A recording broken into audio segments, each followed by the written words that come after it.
gonna figure that out. We're My immediately name's Harvey. I just woke up. I just woke up and I don't know. I went to sleep. I mean, I just went to sleep, and I find myself in this book-like world, Harvey. And Yeah, who's dude. who's that? Who's that? Who's this? Right here? Who's that? This guy?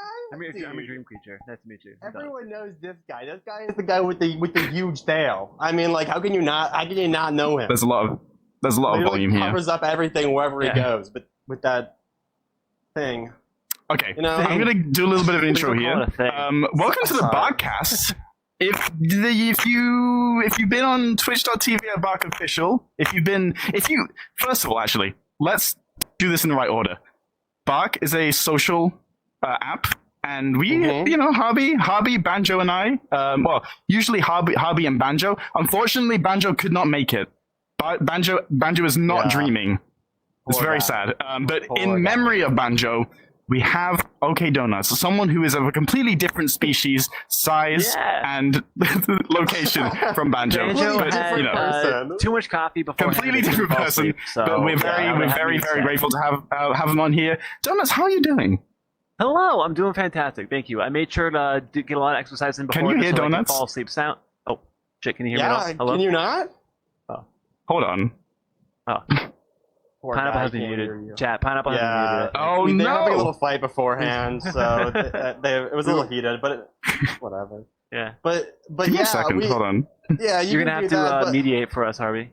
Oh, no, I got it. Yeah, so guys, welcome back to the BarqCast. If you guys don't know what this is the furry social app for furries, by furries. We have 12 episodes out right now, so you guys can go check them out.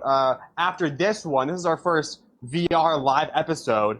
And we decided to get Donuts on here because Donuts, believe it or not, was our episode 1 first guest. So he was pretty much the First pioneer guest. of guests for BarqCast. Sadly, It's a very we didn't high get a honor. whole- Very proud to say that. Yeah, dude. It should be. You should take it to your grave. Yeah, absolutely. But we want to have Banjo on here as well to do a episode 1 reunion, but sadly he cannot make it, as we said before. So it's just going to be us three today, but we're still going to have a whole ton of fun. Can you hear Really, Donuts yet? Can you hear me yet? I'm Hello, going to stand over testing, here 1, 2, 3. just in case. Hi. Okay, Hi. speak. Yeah, just get I'm closer. speaking. Hi. Pineapple. I literally cannot hear him. I can't hear Donuts. Ah! Oh no. Okay, we're good. There we go. All right. Just give me 1 second. Yeah, I'll keep I think doing we're just this gonna rejoin thing. real fast. Anyways, Donuts. So since we're here at Furality, I wanted to ask, have you ever been to any Furalities before? I have. I've been to a handful of them. I went to Aqua, Luma, the desert one. What was that called? The Umbra. Umbra. Yeah. That was okay, because I really did not know. Okay, so I was wherever Pineapple went. I was talking to this guy last night, and he told me there was like 8 Furalities that has happened, and that It's is been a whole crazy lot. to me. I did not know that. I literally thought it was maybe like 1 or 2 before this. I'm new to getting into all of the VR stuff, but I'm glad I was able to come to this one. Just You're doing a great job because- so far. Okay, I will say last night I joined on my own to just like explore, and oh my god, I got so overstimulated. It was Yeah, it's a lot. Oh my god. Did you go to? What was your first world that you went to? I joined the lobby, and it was actually really cool. When you join, there's like this door. Oh no, you walk through this door, go into this room, and you sleep. And I was like, whoa, like this is pretty high tech stuff. Pretty cinematic. Yeah, Pretty and funky. then I got So, into the speaking of high tech stuff, Yeah. I can hear Donuts, Can you hear me? but Okay, when I cool. respawn, and then when I'm here, you are completely inaudible to me. Really, that's so weird. So This it's could be an something interesting in the zone. conversation. Wait, hold on. What if So- I move? What if I come over here? Why are you Am telling I me? like? I guess I'll Oh, be the okay, translator. okay. Can you hear me from over here? Oh, I can hear you from over there. Okay, it's this audio Oh. zone thing. Yeah, that's what I Okay. thought. So Oh, it's if an you can audio move zone the- thing. Yeah. Is there a Okay. podium that I can see? I can't see a podium right now. No, there's nothing.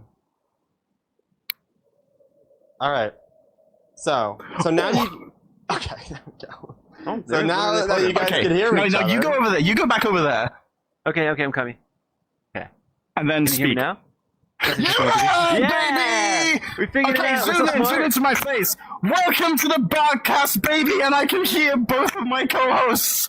We're ready Thank for God. action. Yeah. Dude, if I was at the trailer the whole time, be like, and the donut said this. How like you want to respond? But luckily, that's Genuinely, not gonna I've happen. never felt such primal fear that when I was seeing Donut's mouth going like, Yeah. and I was like, oh, this Big is chomper. so It's okay. Like I said, I've been playing a lot of puzzle games lately. My IQ's really high. I was able to figure it out real fast. We were talking about brain training, before we went live. And Hobby, can you tell us a little bit of your past with your Nintendo DS games? Your long and storied past with Brain Age for the DS.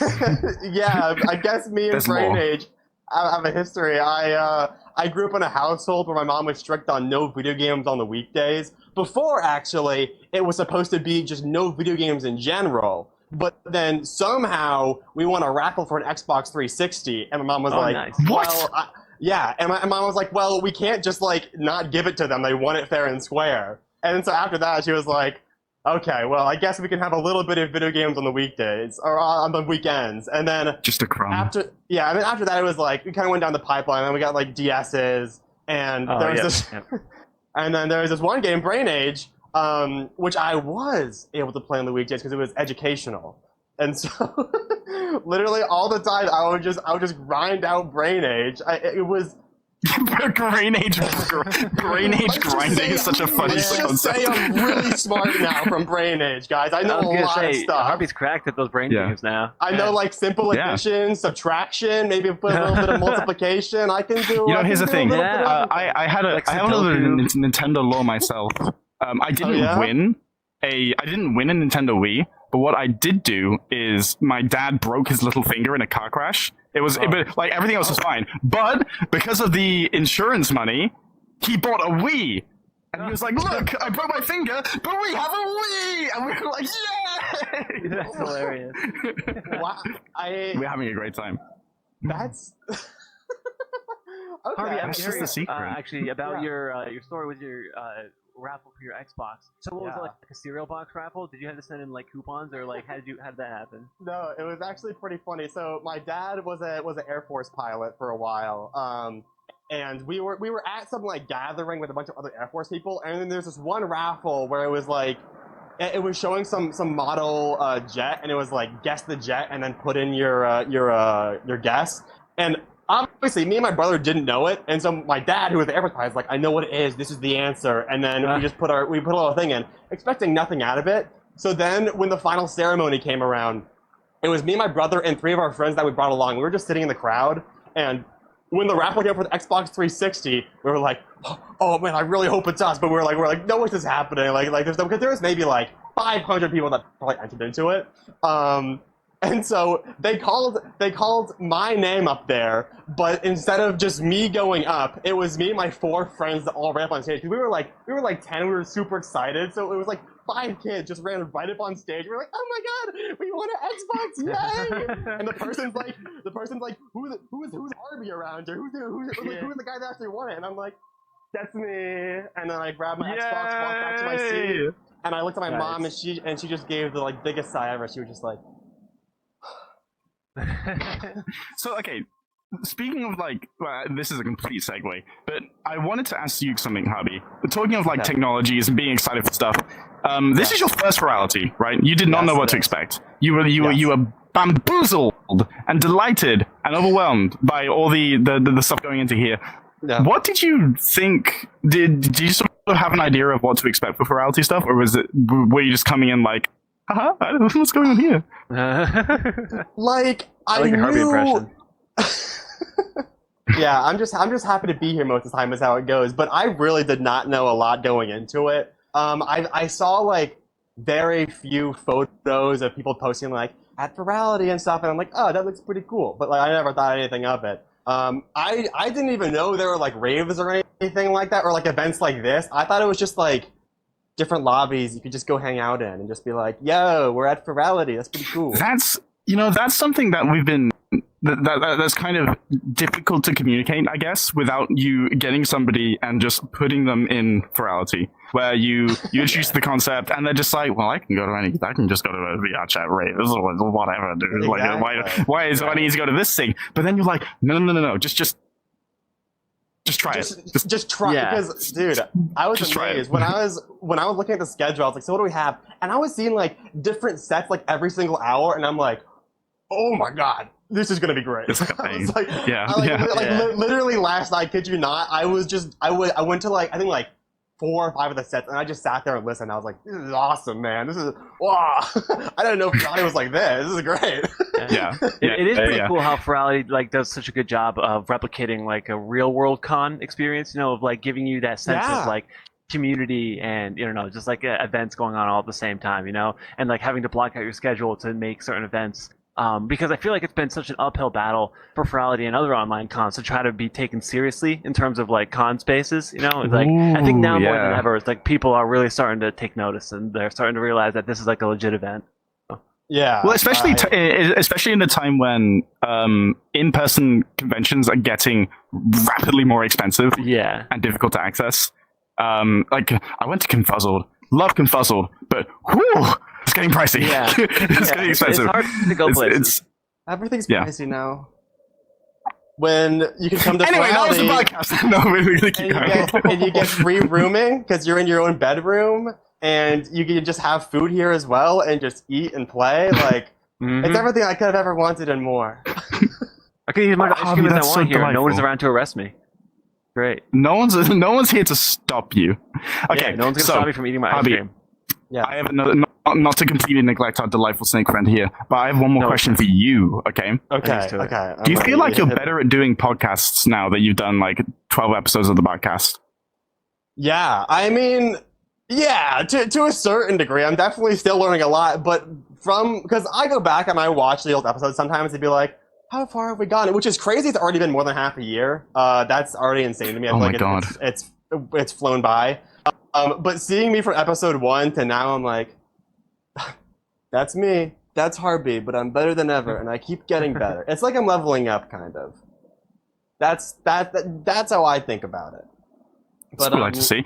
I feel like you're in a mid. You have like mid-tier RPG armor. This is like a leveling up hobby. You have like you have shoulder stuff going on. I've personally noticed that you have improved a lot since the beginning. I was actually talking with Banjo about this recently when we did the Ivycomb episode. I noticed that both you and Banjo have become a lot more confident as hosts, and you've gotten a lot better at it since my first episod. I was like, wow, these two like know what they're doing now. This is great. But you know what? Did we actually do? Oh wait, no, you go. You go. Go. What I want to say is that what I do enjoy is that Banjo's face cam has not changed since. He still does not know how to use his phone and his arms for a VTuber because he didn't stream at all before BarqCast, and so he's coming to this like brand new. But every single episode, if you skip to any second in it to all our viewers, you will see Banjo in some crazy position. Just like he does not look okay. Oh, yeah. And that's what I love that's what stays the same about the BarqCast. It's just Banjo just will always look like, well, Banjo, I guess. I feel like it matches him, honestly. So we're about 10 minutes in, do we think? Like 15 minutes in-ish? Did we do a full introduction of each other? Do we want to do something a little more like in-depth for each of us? So we haven't actually introduced ourselves We yet. were completely freaking out. Yeah. But no, it's good. I'll go. I'll just go first and we can go like which is your but yeah, hi everybody. I'm Pineapple. I am the communications director for Furality. Relatively new in the position. I started like, oh my god, when did I start? Well, I started with Furality Umbra. Thank you so much for that. Beautiful. And I then moved to the director position around like February, I think, which has been crazy. It's been a real we're getting pineapple reactions from the audience, which is delightful. Been a crazy time. I'm also the social media lead for Barq. Even so, occasionally if you see Barq do a tweet, it might be me. It's actually mostly Banjo, the communications director. But, you'll see a few tweets. If you see Furality tweets, that's like, or Discord announcements, that's 95% me. So I do the posts if you want to have a summary of me, my fruity, my fruity nature. Yeah, I was about to say, I do all the posts as well for all of my stuff. My name's Harby. For our late introduction, my name's Harby. Full name Harby Live. Because I'm a streamer, I'm a content creator. I am the content strategy lead for Bark. I do a whole bunch of stuff. I'm the one who, for at least for BarqCast, I'm the one who usually gets the guest. I edit everything. I make sure everything's set up and good to go. And Banjo just sits there and looks pretty. Banjo is stunning. If you don't know what I am, I'm a goat. But people usually mistake me for a ram because I got ram horns. But like, I feel like there are so many weirder things in the fandom than to be like, oh, it's a goat with ram horns, you know? I mean, like there's a weirdness with my avatar in VR and stuff because I'm a sheep. My sonar is ostensibly a sheep, but I actually way prefer lizardy guys in VR, which is something that I don't know necessarily how common that is, because a lot of people have like a wolf or a dog sonar, and that is sort of reflected in VR pretty straightforwardly, where it's like, I'm a blue dog in online, blue dog in VR, but I don't really know why I prefer being like a lizardy guy. This is a Durgan, which is I love this model so much by Midday. But yeah, so I have some self-discovery to work out why this... I kind of like being this kind of guy. What's going on here? But anyway, onto you. Yeah, who are you? You both confuse me because you're a, did you say you're a goat, but I call you a ram, and I call you I think I call you a goat as well, but you're a sheep. No, that's right. No, I called you a ram, but you're a goat. Okay, then you're a goat, but you're a sheep, but I call you a goat. Yeah, I remember now. Okay, it's a mess. It's all a mess. You guys need to sort your fluffy bits out probably. But anyway, I'm okay, Donuts. I'm a big snake guy. I'm a content creator. I do a lot of VR stuff. I do a lot of streaming. You can find me OK Donuts on just about every platform: Twitch, Twitter, YouTube, TikTok, all the works. I make a lot of content in VR. I also do a lot of just other types of things. I like to host events, things like that. Oh yeah, that's what I'm all. Big tail haver, big tail enjoyer. I don't know if it was obvious. But I was about to say, I was like, if you have a big tail and you haven't shown me yet, then you need to. You're morally and legally obligated to. Yeah, I wanted to say back when we started as well, I was a Komodo dragon, and I had a pretty big tail myself, and I do kind of miss those days. I mean, I still like my tail now, you know. Kind of downgraded, but it's okay. It's kind of downgraded. It's a quote unquote downgrade. It's not quite. It's not quite the same. It'll never be as big as Donut's tail. No one's gonna have a tail as big as Donut's tail. Do you see this thing? That's madness. Fair. No one has a tail as big as mine, but it's not a competition. That's a room sweeper. It's about self-improvement. Do I need to grow my tail? Oh, okay. Yeah. I can help. Donuts. I'll pick you up by your tail, like swing you around like Bowser. It should make it a few inches longer. Does that work? Yeah. Okay. That's how I do it for all my friends. I can give you the Bowser treatment if you want. The Bowser treatment. Oh my god. There we go. So, I have a little question for you. If I'm not mistaken, you used to help out a little bit at Furality, right? I did, yeah. I used to be on the videography team way back in the day. That was like kind of how I got my start. Sort of. I started my Twitch channel and joined the Furality team at around the same time. And I was a videographer for Luma, I believe it was, and Aqua. Yes, and Aqua. Okay, for both of those. Snap! So it's weird thinking how it actually really wasn't that long ago since we had Luma and Aqua. Like it was like a few years, but it feels like forever ago. I only started with Furality stuff. Sorry, I'm adjusting my foot tracker. I only got started with Furality stuff like in 2024, and that feels like 10 years ago. Yeah, it's just been so much. There's been so much happening and so much growing in such a scale. When I think back to Aqua, I'm just like that was 10 years ago. I'm like that was a lifetime ago. I was wearing my original VR chat avatar back then, like the very like raptor like feral looking snake avatar. Yeah. Ooh, very okay. Different now. Okay. Very different from what it is now. Oh. How much VR stuff do you do, Hobby? Okay, so I try to do VR stuff, but me and my VR usually fight each other whenever I try to get in. And so, like, usually by the time I get into VR, I'm like, I don't want to do this anymore, and I just give up. Yeah. But I try to do VR stuff. Usually, I just do VTubing on my computer. But whenever I can, I do like to go into VR because it's a ton of fun. And I've spent way too much money on this game for the amount I play it for. It is bad. I like every day I look at my headset and I go, I should sell that. Like I don't want to play it too much. I'm like, I could really use the money. I still don't know whether I do or don't love my Quest Pro. I love face tracking. This thing here, it's amazing. Delightful, splendid, exciting, greatly expressive, love it. But then the Quest Pro also has its issues. Sure does. I'm experiencing those right now. Yeah, I'm just really looking forward to. Oh yeah.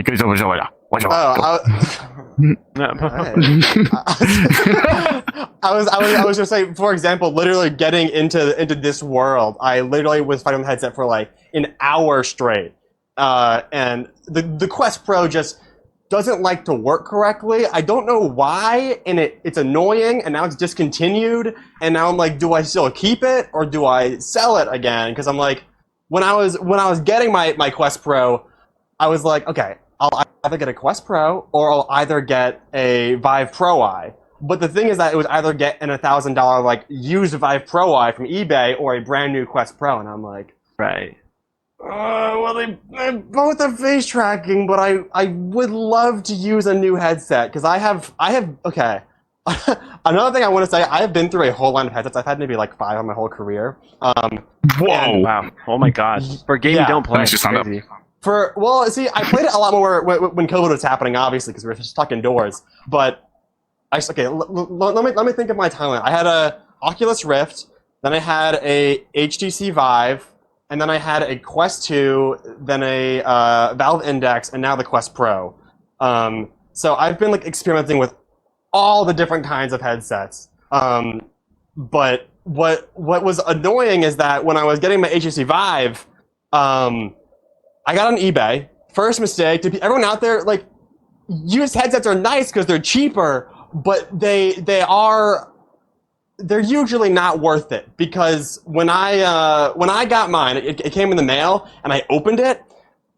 It smelled like cigarettes. It was the person that had it before me, I guess, was a chronic smoker who smoked cigarettes in VR. Wow, they were playing VR. Wow. I mean, that's kind of hardcore. I kind of respect it. That's crazy, dude. You probably went to a lot of VR raves. I can imagine that. It was so bad. I opened the box. Yeah, you go. Sorry. I kind of no. You. I was doing this in your face. You can do that to me now. No. So, what does the perfect VR headset look like to you? Like the shining, glistening, beautiful, affordable VR headset for PC VR. Yeah, it's kind of really got it there. I at least for now, I feel like I upgraded so much. Like it needs face tracking. I feel like you need that. At least up nowadays. Now it's like becoming almost the norm to like new avatars and stuff. Yeah, I mean, you see something like the Big Screen Beyond too, and it's so sexy, and it's so small, and it's so light. I'm thinking, what is the problem? Aside from the price, there's gotta be some weird bug or something. Yeah. That's funky. What headset are you running, Donuts? I also have the Quest Pro. Yeah, I think we're all pro users here. We all got the Quest Pro. We're professionals. Yeah. We're professionals. And we all love it. Yeah. Yeah. I mean, it's gotta, if we're gonna come up with like a hypothetical perfect headset, it's gotta have all the bells and whistles, right? Plus more. But the issue obviously then becomes like obscenely expensive, you know? So like you want to get face and eye tracking, which is like frustrating to come by as a combo in modern headsets, because I think outside of the Quest Pro there isn't another headset right now that has face and eye tracking, which is disappointing. Yeah, I think nothing built in like the Quest Pros. I was gonna say maybe one of the Pimaxes does, but I think that also has a closed environment, so that might not even be like usable. But it's disappointing for sure, especially when you see like what VR is being used for the most part these days, and then like there's a big discrepancy with the industry right now, right? Where there is what people are actually using VR for, and then there is what manufacturers and the people doing the thinking are actually making it for. And those are two different things. Because everyone who uses VR is like the vast majority of those people are social VR users, people who like to use VR chat. You know, they're furries, pretty much. Yeah. And like then you have the people who are making the VR headsets, and they're like, we're making this as a workplace so that you can sit at your desk and use your VR headset that's what this work was for. as an office. And like no one's doing that. You know, they're like they're trying to push this idea that VR headsets are for work and you're supposed to use them to work, and like no one's doing that. You know, it's interesting. Yeah, it feels like an event like Furality is like the spiritual opposite of something like Meta Horizon Worlds, where it's like it's like the I didn't know what to go in there. People in boardrooms impression of what people do to have fun in VR. Where it's just like corporate, like the Mark Zuckerberg, the Paris Eiffel Tower picture. Yeah, where it's just like, God, is that the best you can do? Is that the limit of your imagination as to like how you can present yourself in virtual reality? That's Mark Zuckerberg. You're meant to be a pioneer of this. Like Meta has already spent so much money trying to put themselves at the forefront of VR. They've like pretty much cornered the affordable PC VR headset market with the Quest 3 and plugging it into the PC. Like it's by far the best option. So they have a huge amount of control as to where they want to see VR going. And it feels like the best they can do is just like the Mark Zuckerberg avatar. They're like, okay, VR chat has endless creativity and expression. How about our answer to that is to make a game where everybody looks the exact same? And it's like, okay, cool. Yeah, no one's how gonna about we play do that? And because the limitations are endless, you can be in a virtual office and you can be there with a coworkers. So you can have your very own virtual cubicle. Think of how awesome that would be, being in work but at home, almost like working at home, but in the back of the office because it's virtual. That's a nightmare. So, okay. Kind of on the subject of VR and VR chat and things. I was tuning into the building a community panel from the VR chat team that was hosted yesterday.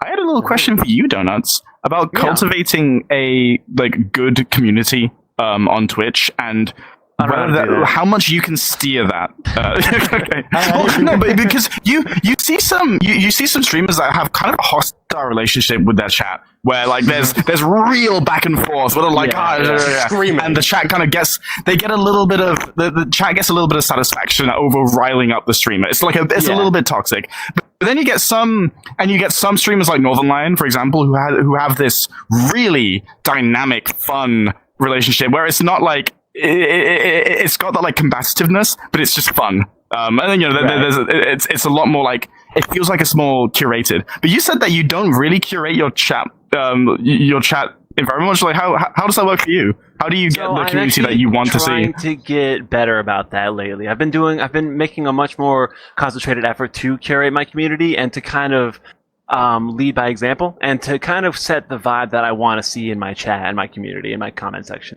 And I used to go real willy-nilly with it and not really think about it, but the more I did that, the less I kind of enjoyed interacting with that community. And so now I'm like, I want this to be more fun for me, and I want to be part of this community. So like I decided to kind of bring the hammer down and start making things more like I don't know how I want them to be. I mean, I was gonna say that's kind of the same for me. As a streamer, it's important to lead by example and be a role model. All right, guys. Yeah.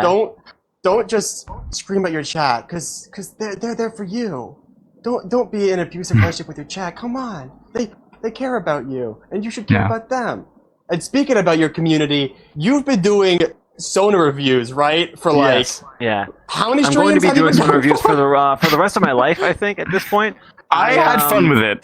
Do you want to explain the whole thing around that? So pretty much what I've done every year I've been streaming all 3 years that I've been streaming as OK Donuts the Snake, I've done a Sona review. And what I do is I open up the floodgates to just let people, anybody online, submit their Sona, as in their persona, their first Sona, their online identity, what have you. They can submit it. We then put it into a big, me and my excellent mod team, thank you, shout out to my mods, put it into a big, what do you call that, a spreadsheet. And we just go through it one by one, and it takes a very long time. But we're currently around, I think, 400 or 500 for this year right now, and I'm out of a total like 1,080 something. So we're a little under halfway. Yeah, a little under halfway. That's insane, dude. I feel like I keep tapping into your stream, and I'm like, oh, more Sona reviews.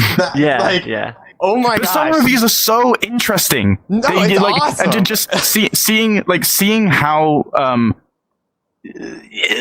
furry communities are so almost backwards in the way that things often work when you introduce yourself to somebody, and you can kind of make a few assumptions of how the person behaves and things. But when you create your own identity entirely from scratch, and you choose the shape, you choose the gender expression, you choose the size, you choose all of these attributes because, like, who cares? You can literally do whatever you want for your Sona. Like, there's no rules. Yeah. It doesn't matter who you are. When you have so much rich information as to how you want to be presented, even if it's like it could be anything from like the like other Kingtharian side to just like I like being a cartoon guy, haha. But it's so you find out so much about the core things that make people tick immediately, like right out there with a Sona. And it's a really powerful tool of self-expression that I don't really think other online communities have in the same way at all. Because people keep saying Dungeons and Dragons. They're that's kind of a good example. That's like it's like the same thing with their own characters. Yeah, actually. Yeah. I mean, I think that something that's really special about furries is the creative, like forefronting the creative exercise of anthropomorphization as just something that people do as standard. And that actually, to make a really good Sona and to make a Sona that you really like, it kind of takes it takes some thought. And that kind of like looking inward and sort of putting yourself out there is a really genuinely quite a healthy thing to do. It's for sure. I don't really hear people talking about it much. It's really cool. A lot of people do it with other franchises and IPs as well. Like we've had people submit Sonos that are lifted from like Halo or Warhammer or like Team Fortress, for example. So it's not just furry Sonas. It's any. That's why I specifically call it a Sona, not a fur Sona. And there's like I feel like there's kind of a stigma against a Sona that is based on an intellectual property. For example, if you really, really, really, really like Halo or a sci-fi series, and your persona Sona is based on a species or like a Master Chief, I don't remember what they're called, a Spartan or whatever like that. Yeah. I think when people get older in those communities, they feel a little self-conscious because they're like, oh, it's just from a game or something like that. But like the kind of media that you consume as a kid is so formative. And it's only been since like the 60s, would you think, where media has been produced on such a mass scale that people are having these experiences of like all watching the same show and being like, hey, I really like the character, and be like, yeah, I like the character too. And that's people wonder where furries came from, and it's pretty simple. They all watch the same, they had the same formative experience that resonated with them on like a deep level. Like I don't know whether people in the chat or something can really relate to this. But I remember seeing something where it was I'm going to talk about barnacles. I'm so sorry. This is a common topic when I'm live. It was only a matter of time before we got barnacles. It's whenever he's on. Yeah. Okay. No, so I'm just going to say it again. I'm going to say it again here. Bionicle changed my life, man. It shifted my brain chemicals in a way that none of us could ever anticipate. It was Bionicle and the Mask of Light. It was a VHS copy of Bionicle and the Mask of Light. And I was watching it like, la la la la la, media, whoa! And there was something about the green Bionicle. I can't remember his name, which isn't a good sign, but it was the green one, right? the Green Barnacle, and he was nice, and he was handsome, and he was like in the tree. He was connected with nature, which felt really cool because I felt like I wanted to be friends with the big animals in the nature, and I was like, yeah, this guy's like in touch with it. And there was some kind of like Lewa, yes, full metal ratchet. That's it. Yeah. Oh my god! Thank you. You're picking up my slack. Everybody's like Lewa. Yeah, you see the people in chat be like, what is going on? Barnacles rules. What are you talking about? They do rule. I like them. They're cool. Yeah. I still have some. You're too young. You don't understand. No, I played with Bionicles. You missed the train, honestly. I played with them, guys. I'm not that young. But I remember this like, I don't even know how to describe it, like a hot feeling in my head where I felt this real strong attachment be like towards this character. And that's kind of the basis of how a lot of people get into sort of very subculture things. It's because of that like intense sort of longing. Here's something really embarrassing. Actually, it's not embarrassing. So I don't think I went really far into like Sonic the Hedgehog, being Sonic the Hedgehog pilled. I wasn't like a huge Sonic fan, even though that's a really common pipeline in furry. Like being a Sonic fan and then becoming a furry, super common. But I watched Sonic X. I'm 26 now, for reference. So when Sonic X was airing, I was around that like the perfect age for it, and I remember sitting at my windowsill and praying to the Judeo-Christian God for Sonic to be real and to be my friend. Yeah. I mean, we've talked at length about this before, and we've Pineapple and I have talked at length about this before. But like, who wouldn't want a creature CGI best friend? Like that's something that like we both really connected on. And I think it's a very common thing to want, even as a kid and even as you get older. It's just like, I call it the special friend trope, right? It's very common in a lot of kids' movies and media, where it's just like, or the special friend or the CGI best friend, where it's like there's the kid and then there is like the creature that they're a friend with, and they go on these adventures with. And that always resonated. Yeah, dragon, Sonic, anything, that always really resonated with me as a kid, and I think it does with a lot of people. And it kind of, I don't know, like I've always, even like when I was growing up, I remember wondering why I wanted that so bad. Like, why did I have this like carnal desire to want to interact with a non-human, like a non-human creature that was also like as intelligent as a human? You know what I mean? Like, I could never figure it out. Like, why did I want that so bad? I think that there's a really, at least this is for me, I had a really powerful feeling of wanting to be acknowledged by something that was by all metrics like better and like more like wise, and like, it's a big dragon, man.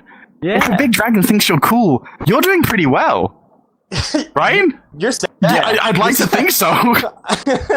Yeah, and there's I feel like a lot of people have this experiences, but there are plenty of people who are just too embarrassed about talking about a part of their psyche that is so vulnerable. Where it's like, I really wanted to sort of be, I don't know, when you're a kid, you have such like strong compulsions towards these fictional characters, and it's okay. Well, I got a question for you and for Chad, actually. Anybody who's still listening.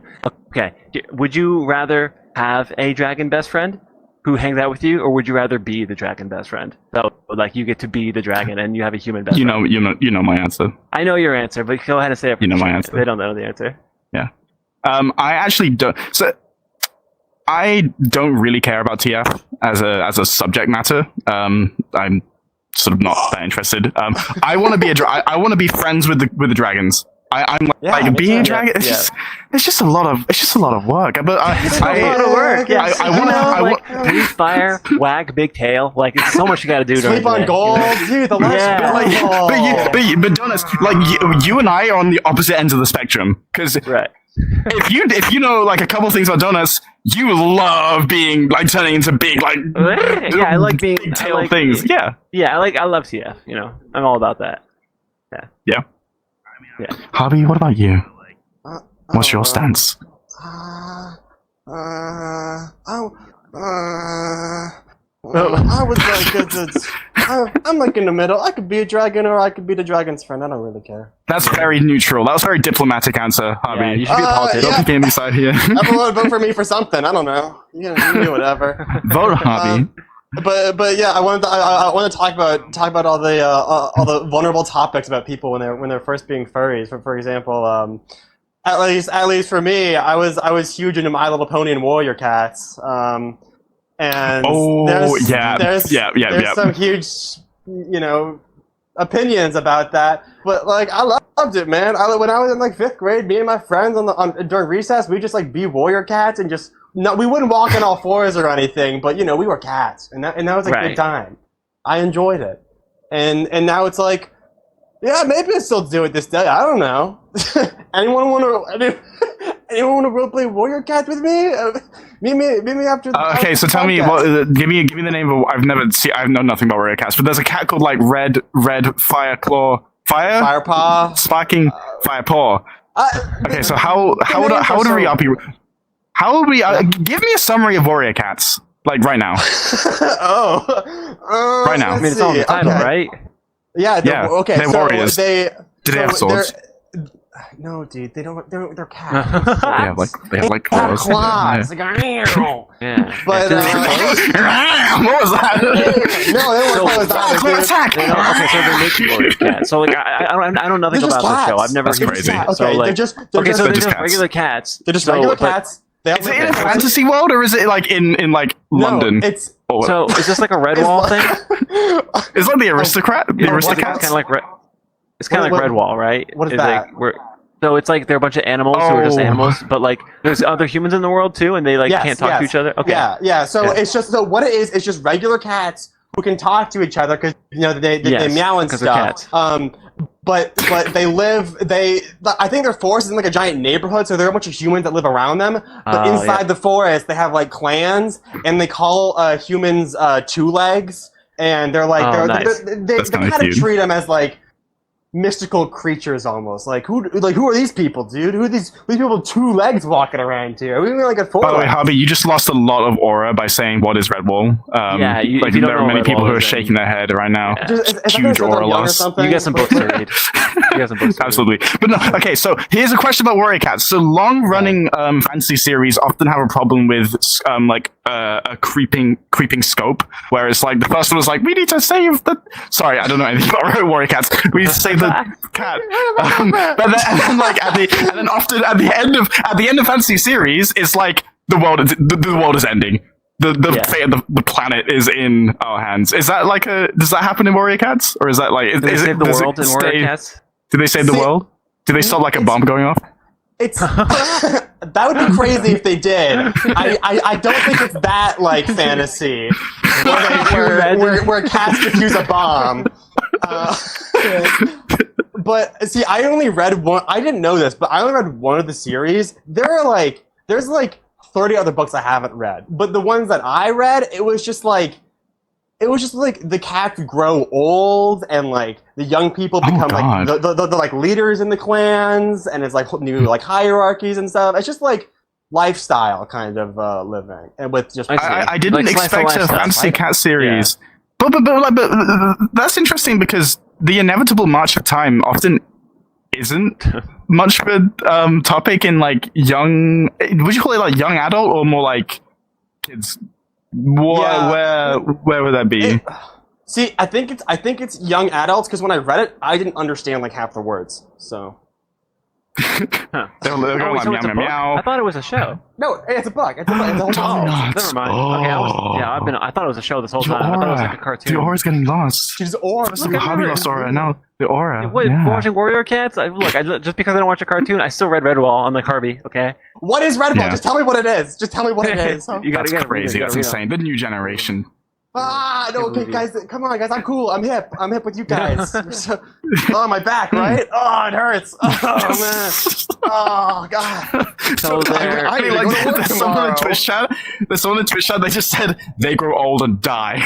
in like the Spain Warrior Cats. Wow. Cool. Great. Yeah, pretty much. Shout out SSS Warrior Cats. Yeah.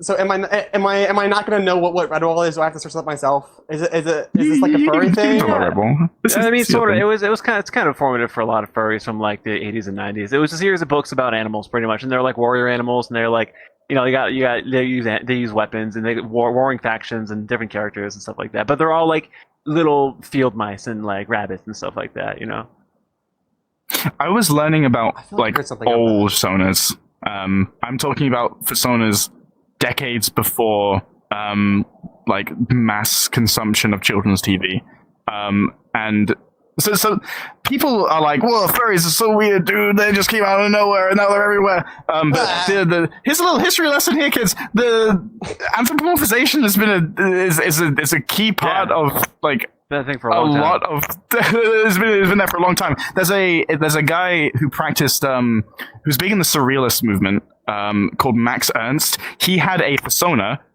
didn't call it a persona, he called it like his guy animal or something self. Like that. Yeah, his animal self, and it was this like wacky bird called Lop Lop. Lop Lop. And this is from like I think it was the 20s or the 30s. Surrealist professors. I'm sorry for getting it wrong, but Max Ernst had this persona called Lop Lop, and Lop Lop was crazy, man. Lop Lop was this like look up Max Ernst Lop Lop, and you'll see what I mean. It's like this like super abstracted thing, and I kind of dig it. I really like it. It's cool stuff. But then it makes me think about, okay, so I'm going to be vulnerable again here. Okay. I kind of don't have a persona. I'm the communications director for Furality, which is ostensibly a big unknown like furry thing that goes on. I have a sheep, kind of, but my friends commissioned one of my friends, Barrick the cleric. Shout out to Barrick. He commissioned me to make a persona for myself because he was sick of me not having a persona. And so I was like, I'll make a sheep. You made the sheep, right? Yeah. I made the sheep, and I like the sheep, but I get so envious of people who immediately are like, bang, this is my persona. Right. And it's like, so it's just like, boom, and they get great art, and it's just like super easy like that. Of like established identity in the fandom, right? I have a lot of friends like you who like either don't have a persona or only just barely have a persona, as in they have like just an idea of them with no art, or like or maybe just a few pieces of art or whatever, and it's like, I don't know, like they're all valid. It shouldn't affect your enjoyment of the fandom. How like established and well known your persona is. I've heard a lot of people say that like the fandom can turn into a popularity contest. And like I guess that's true to a sense. Yeah. It depends on like what you're trying to get out of the fandom, Yeah, well, it's interesting because like anthropomorphizing and making your persona look like aesthetically attractive, which is pretty common. Like unless there are some people who really revel in like being like really like punky, especially like rat and possum personas. They're less interested in like looking super like hyenas, like super perfect and stuff like that. Cool. They kind of like that stuff, but it's kind of when you have a community where like having a really pretty persona is sort of obviously a thing that people like to do. I can understand why it can become more like who has the most like attractive persona rather than what is an authentic expression of yourself, I guess. Right. Well, like I said, it's about what you want to get out of the fandom, and like what makes you happy. Because some people do that, is they make their persona as well known as they can. They make whole social media accounts for their persona, and they get tons of art commissioned, and that and they become. I'm gonna gag saying this, but a poppy fur after a long enough time doing it, and like I don't think that like people should hate on those people as much as they do when they hear that term, because in my mind they're getting what they want out of the fandom and making themselves happy. Yeah. And just because you don't want to do that doesn't mean you need to hate on somebody else for doing that. Just because somebody likes to be popular and like to have their persona out there for people to see and to show it off. And they become, popular as a result of that. I don't think there's a reason to hate on somebody, I think it's totally fine. It just depends on what you want to get out of the fandom. Something that we do need to hate on is the amount of time we have left. We only have 5 minutes. Oh, goodness. Twitch chat. Do you have any questions for us? You have us. You've captured us in this dream realm. And we're here. Yeah, if you have any questions to any of us, Pineapple Hobby, Donuts, this is a pretty good time to do it. We'll be wrapping up really shortly. Yeah. Or we're gonna We keep are talking. opening the floor up to you guys. So if you have any questions for me floor is about open. my tale, then just let me know. I'm more than happy to answer. So many mysteries about your tail. Yeah. I realize I'm not. I just saw myself on the screen. I need to move over to where I'm supposed to be. Oh no, the thing's gone. That's fine. Whenever the name cards pop up, I always think like we're like in the middle of an RPG battle because they look like Final Fantasy like UI. I have consistently not been in the right place for my name card like, at all. But now you're so far away. We have some questions. Cool. Why tail? Why big tail be big? Because I never skip tail day, obviously, and I eat my That's veggies. so true. And my friends. Eat your veggies. There you go. Yeah. Oh, Eat your Game friends. Penguin 21 says, I want to now participate and or catch in this podcast. Where can I find you all? Bark Official on Twitch, right? Yeah. Yeah, BarqOfficial on Twitch. We're also on YouTube and Spotify. If you just search up BarqCast, you should find it, hopefully. If not, that's a problem, but it should be there. It shouldn't run away. But yeah, we have 12 episodes out right now, so if you like this is kind of like a taste for how it is, but you'll watch the actual real episodes, because they're a ton of fun. Okay. There you go. Can we meet Finn? Finn is you can meet Finn. You'll have to find him though. Nobody knows where Finn is really. Or anything? Finn is a Finn. The whim of Finn is unknown. But Finn tends to like be the wind, around, honestly. you know. Yeah, Finn is like the wind. But if you're at Furality, which I hope you are, then you'll be able to catch him. If you have a little bit of luck. Okay, you talked about Quest Pro. Are you hoping for a new generation of immersive quests, even if it costs more? Yeah, even if it's really expensive, if there's a technological advancement that comes with the headset, then I'm all for it. Like, if it's a really good headset that has really compelling features and it's light, then the price, like one of the things we can more or less hopefully guarantee with VR technology is that it will over time become cheaper and lighter. So even if it starts really expensive, but it's really cool, then hopefully the price will come down and then it's just easier to enjoy. Oh, there's so many questions. Any future plans for Bark? Oh, I'm not sure. I don't want to be the one to answer that. We may always mention it on the podcast sometimes, but there was a lot of future plans for Bark. Not a lot we can really talk about, but they're really cool. They're really cool. Being behind the scenes, we have features. Yeah, I'm like, dude, the people are gonna love this one. So. Okay. What are your favorite Bionicle character thing? Because you all got stuck on what I think it said. Lewa, the green Bionicle. Yeah. Let's see. Did any of you have your Sona's design change over time till you settled on one? Well, that's not a question for me. That's a question for you two. I mean, at least for me, I used to be a wolf, and then I changed into the Komodo dragon, changed my color palette completely, and then moved it into the goat because I felt like it fit myself better. And so, like, now this is how I am, and I feel like I'm going to stay like this for quite a long time. I don't see any future plans of changing. Razor says, is this BarqCast going to be uploaded through your own channels? Probably not going to be on the Barq channel. I'm sure, like, I think it's... We'll see. There won't be a problem to get it. But it will for sure be on Furality channels. We upload all Furality events. We put them on YouTube. It might take a while, because there's a bunch of stuff we have to do after the con. After Furality Somna ends, all staff just, like, take a big breath and go, like, okay, we did it. We're gonna rest for a bit, and then after that, we'll get to things like uploading VODs and all that. But this is being recorded. You will be able to check it out, and we'll see if it can get on the Barq channel as well. That'll be nice. Yeah, and I saw somebody say, what is the longest last session we had on the podcast? It said the Reef episode, Reef Rough. We talked about if you wash your hands after you piss or not. We were dying for like 10 minutes straight. I definitely recommend you go watch that episode. Reef still goes off about that on their own stream, by the way. Like I think every stream they talk about it. It's like his bit, yeah. I saw somebody also say, "What is my my model's name?" And they were like, "Your lizard is so cute." Thank you. I wish I could say that I had any like creative input here. I just really love this avatar. This is the Durgan from MIDI. Dergon by MIDI. Middeh, I think. Yes, Middeh. But yeah, I think that's it. We're done. Great avatar. Yeah. Thank you so much for coming to the BarqCast, everyone. Yeah. If you're in Furality right now, then have a great time.